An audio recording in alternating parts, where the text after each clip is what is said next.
passagers de ne pas porter leur casque. L'idée, c'est de porter ce message-là haut et fort, de façon à ce que, à défaut d'avoir une voix, ben, que les gens aient le réflexe de porter le casque. Le casque, en fait, sert à protéger, oui, la tête, mais le travail d'un casque, c'est, lors d'une chute à vélo et d'un impact, c'est d'éclater au lieu que ce soit la tête qui éclate. Alors, c'est prévu pour le casque à vélo de sectionner ou d'éclater en morceaux. Peu importe le nombre de morceaux. C'est pas comme un casque de football où lui va se moudre au mouvement, il est fait de façon ronde. Lui, sa structure, sa fabrication permet au casque, lui, d'absorber le choc et d'éclater au lieu que ce soit la boîte crânienne qui éclate. J'ai vu comme médecin un patient arriver après une chute en vélo de montagne, avec le casque cassé en deux, mais le patient est arrivé en marchant. Alors, s'il n'avait pas eu son casque, bon, la même chose s'applique au niveau du vélo de route. Si on n'avait pas le casque, bien, cette blessure-là que le casque a endurée aurait été transmise au patient lui-même. Alors, de toute évidence, il y aurait eu des conséquences. Mais est-ce qu'il y a un effet casque et commotion ou casque et différents types de blessures?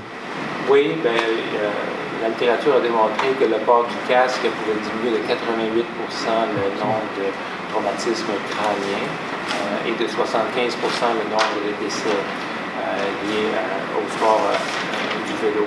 Les fractures de la clavicule et tout, bon, je pense que normalement la moitié des cyclistes en ont déjà eu dans leur carrière. Moi-même, j'en ai déjà eu une.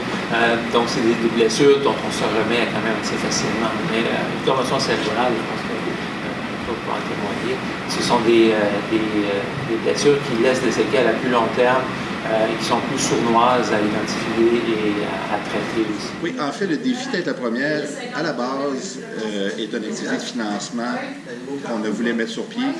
C'est-à-dire, le bouclier prévention que je dirige est un organisme qui fait la prévention des blessures de type traumatisme crânien, commotion cérébrale, blessures médulaires dans les sports en général.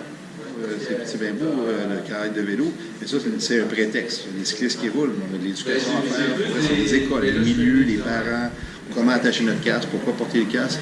On a des familles à faible revenu qui n'en ont pas. On en offre, on en fait tirer. Cette année, on donne encore 750 casques à des familles à faible revenu.